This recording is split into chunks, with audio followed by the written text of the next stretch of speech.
The Amex Gold card may very well be the most popular credit card in existence, and I've gotten to use it super consistently over the last 2 years, which has helped me form the opinions that I'm going to share with y'all here today. And unlike my other Year X review videos that I've made this year, this is the first card I'm very seriously debating what I want to do with since my annual fee is renewing this month. So definitely make sure to stick around to the end of this one so we can figure that out together. In reality though, my main goal with this video is to help you answer the question for yourself of whether or not the Amex Gold card is really still worth it. And for those of y'all wondering, I am in a new location because I'm currently on a road trip from Austin all the way out to Savannah and back, of course. So I'm currently filming out of my buddy's bedroom, and hopefully everything still looks good and sounds good for you, but let's go ahead and dive in. To kick this video off, I actually first want to discuss the value of Amex's ecosystem. That way we have this section to kind of just reference throughout. First things first, we got to talk about the points guys valuation of Amex points so you know generally what people are redeeming their Amex points for. And Amex membership rewards points are valued at roughly 2 cents per point on average, making them the top of the game alongside like Chase, for example. As for redemption options, they do have a ton of them, but I'm going to quickly tell you which ones to avoid and which ones to consider using. So anything like a statement credit, shopping on Amazon, or just shopping with your membership rewards points through the Amex portal is only going to give you anywhere from 0.5 to 0.7 cents per point, which you're going to avoid at all costs. You can get upwards of 1 cent per point using gift cards as well as their travel portal. And I say up to 1 cent per point because that's not always going to be the case. With gift cards, I would say that's not exactly ideal. That's not how I would recommend you use your Amex points. And if you are somebody on Team Cashback and you're looking for some cashback credit cards, I would just go for Amex's dedicated cashback cards instead.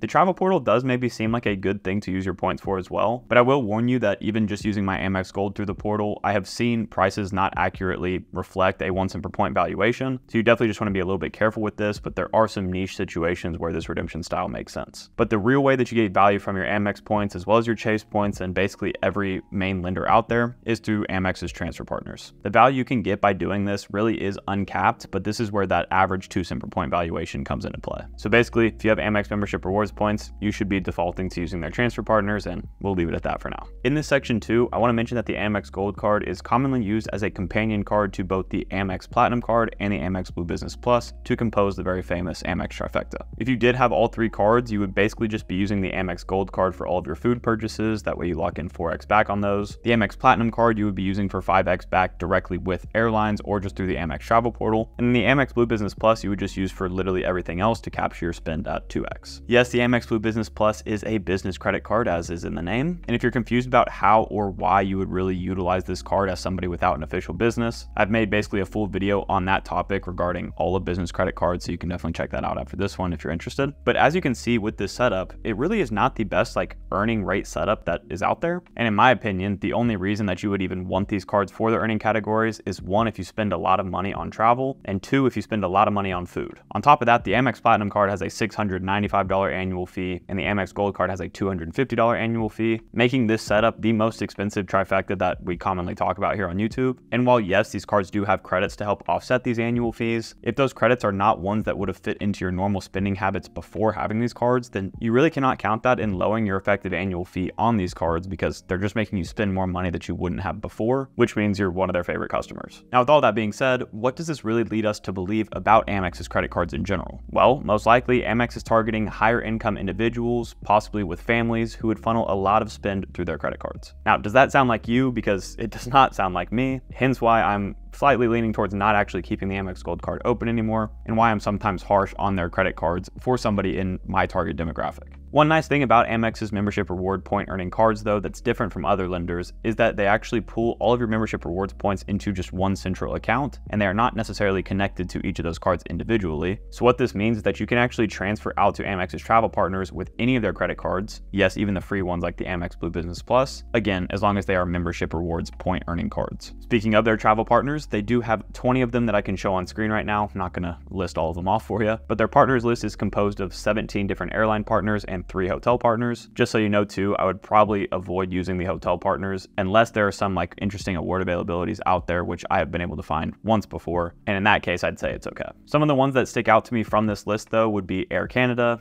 Air France KLM Flying Blue, ANA, Etihad, and many more. But the fact of the matter here is that in most people's opinions, Amex and Chase usually have the top two set of transfer partners, and they do have some overlapping transfer partners, but where they are differentiated is what you need to focus on. That way you know what kind of ecosystem you want to earn more points in. Just remember though, like I said earlier, if you do want to use Amex's membership reward point earning cards, this is going to be how you want to redeem your points in the future, not just with those companies I just listed, but with their transfer partners in general. Just don't forget that every one of those airlines and hotels will give you a different average valuation, which you can also find through the points guide if you're interested. Since I just mentioned this card's hefty $250 annual fee earlier, let's quickly discuss how you can make this card give you enough value for it to actually make sense for you. Outside of its earning categories that obviously help you get a ton of value back from this card, the Amex Gold card has two main credits, both of which are $10 per month credits. One is a statement credit, that being the dining credit, and one is just an Uber cash credit, which, of course is associated with the Uber credit. Technically, if you use both of those every single month, you would get $240 back from those credits, making the effective annual fee just $10 on this card. But I highly doubt that everybody uses these every single month. And again, it doesn't necessarily matter if you do. What matters is if you would have done that beforehand or not. And for most of us, I would assume we wouldn't. So we just have to be honest with ourselves there in calculating our personal effective annual fees. As we can already see though, this card does have a lot of moving parts associated with it. And the app that I use to personally help me track all the info on this card, as well as all of my other credit cards in my setup, is Max Rewards. Max Rewards is an app that allows you to pool all of your credit card information, even if those credit cards come from a multitude of lenders, all in one convenient app. This is going to help you track things like your total point balances, card balances, bill due dates, and more in one interface, which is actually extremely helpful. One of my favorite features about the app is that it does tell you what card to use depending on the exact location that you're currently shopping in, or you can also search for a future location you want to shop at and make sure you bring the right card along with you. Another really helpful tool that I mention frequently because it is so nice to have is their welcome bonus trackers that you can add to any of your new cards. Yes, some lenders do have trackers in their apps, but again, to have it all natively in one convenient interface is super nice, hence why I use Max Rewards to do that for me. Max Rewards also has a paid tier called Max Rewards Gold that allows you to automatically activate your quarterly rotating categories for you on your cards like your Chase Freedom Flex, and it will also automatically activate all of your credit card offers for you, which is an easy way to make some money back. This is just scratching the surface of what the app can do, but if you want to go ahead and try out the free features, please be sure to download it through the link in my description. And when you sign up, you can use my promo code Spencer to give you a 1-month discount off of your annual Max Rewards Gold subscription if you do decide to upgrade. Thank you to Max Rewards for sponsoring this video,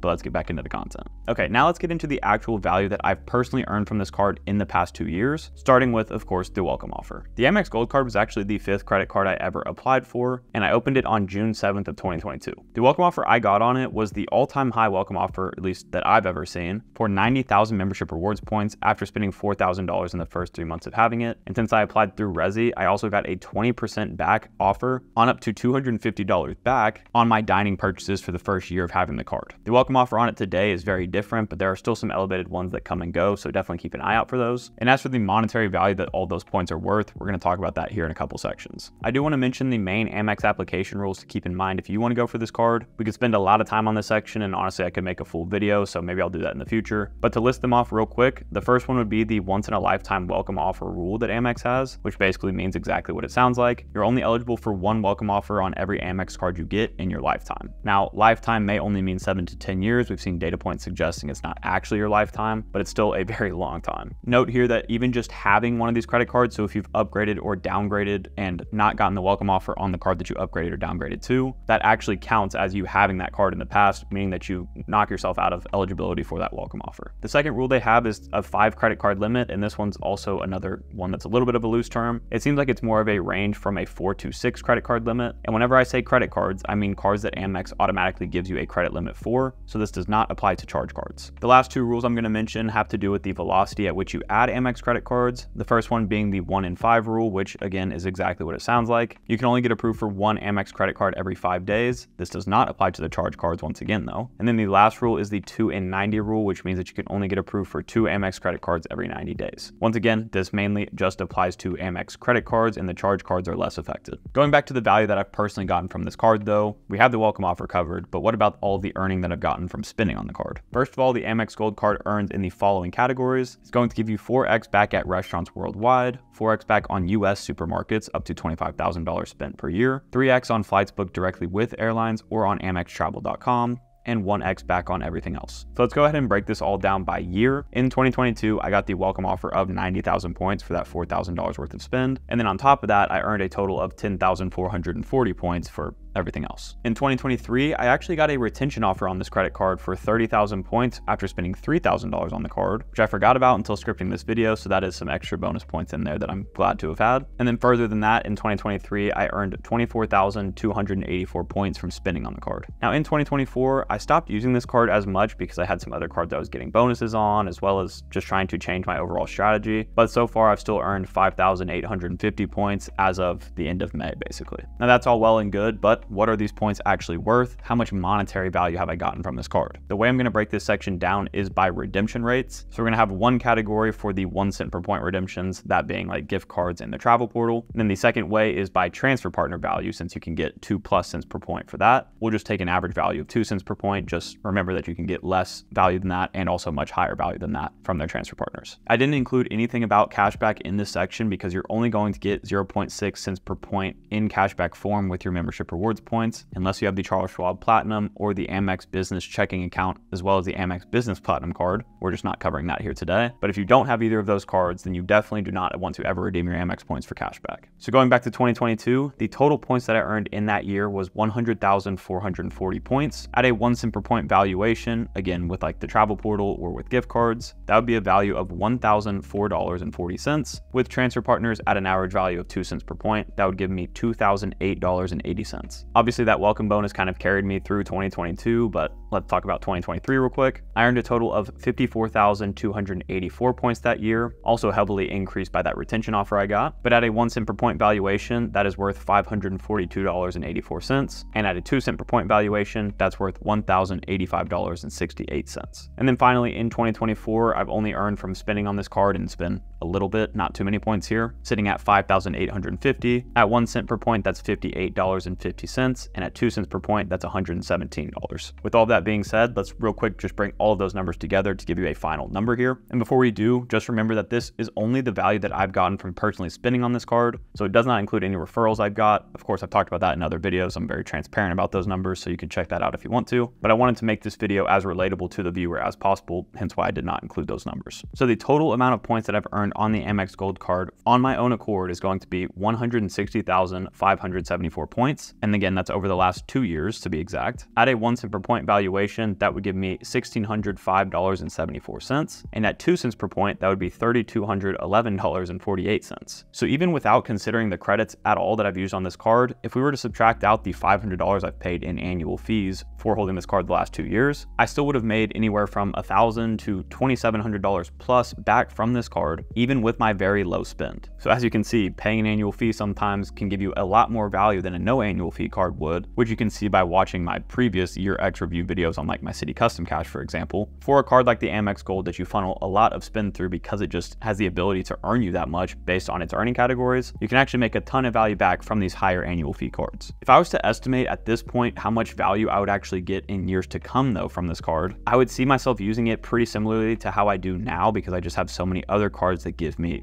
3x back on all the same categories, and I could just swap those in when I need to. So maybe on the low end, I would earn about 10,000 points back every year on this card from here on out. In the travel portal or with gift cards at 1 cent per point, that's only $100 a year. With transfer partners, that could be worth upwards of $200+ per year. So what does that really mean? What's next for this credit card? I mean, I don't think that it's any secret at this point that I'm a little bit pessimistic about this card as well as just Amex's credit cards in general. But at the same time, I do believe that it's an S-tier credit card for the right person. In general, I kind of think of my audience as being people either really close to my age that are at similar stages of life, or maybe somebody with a family or a spouse that wants to travel mostly domestically and in economy rather than taking those like massive aspirational trips. And for those types of folks, I don't necessarily think that the Amex Gold is an S-tier credit card. For those of y'all that don't know what S-tier is, by the way, it's basically just the highest ranking you can give a card based on these tier lists that everybody makes, including myself. Sorry, I didn't mention that before now. But with that being said, like we talked about earlier, if you're somebody that does want to funnel basically all of your spend through Amex's credit cards, you also have a high amount of spend every single month in the categories that these cards earn in. You want to use all of your Amex membership rewards points with transfer partners, and you would naturally use the credits on these cards based on your spend before having them, then their credit cards are really amazing and probably the best in the game. But for somebody like me who mainly has to focus on getting new credit cards with welcome offers on them to maximize the value that I spend with my low amount of spend every month, I just have so many credit cards at this point, like I said earlier, that cover me at 3x back on my food food purchases. So do I really need to be paying a $250 annual fee and worrying about annoying monthly credits just to keep this card open? I mean, I'm leaning towards no at this point. Now, I know that we're gonna have some people down below stating that I only have this credit card and only ever got this credit card because I wanted referrals on it. And obviously that's just not the case. I, just like you probably, got this card anticipating it being my first step in the real luxury credit card space. And I knew that I could use the credits and the earning categories on it to give me positive value. But that was also 2 years ago whenever I didn't have as many cards to think about as I do now. As my buddy Stan the Credit Frog has talked about, that Amex monthly credit fatigue is a real thing and something that I'm already starting to feel. And even though I do have 14 credit cards, so this may sound kind of counterintuitive, I do actually crave simplicity in the credit card game. I'm also currently paying $1,665 for the annual fees across all of my credit cards. And this is honestly the one out of all of them right now that I care about the least. So pair that with the fact that basically all of us are expecting Amex to raise the annual fee on this card at some point and add more annoying monthly credits, and it's definitely not going to be a card that I want then. I mean, that is to say, unless they made some really positive changes to it, but as we've seen from basically every lender in recent past, I would imagine that's not going to be the case. That does beg the question though, well, if I do want to cancel this card, should I at least ask for another retention offer on it? And technically, yes, I could, but since I already did that last year and, I'm not expecting to get more than like 30,000 points like I did last year, I honestly just don't even think it's worth it. It might cover my annual fee for another year and let me continue to use it, but whenever I do also want to focus on earning points in other currencies, I really just don't know if this card is going to remain worth it for me. So to bring this back to the start of the video, is the Amex Gold card still worth it for me? I actually don't really think so, but I do go back and forth on this, so that's where I need y'all's help. I do have a few days before my annual fee renews, and then I have,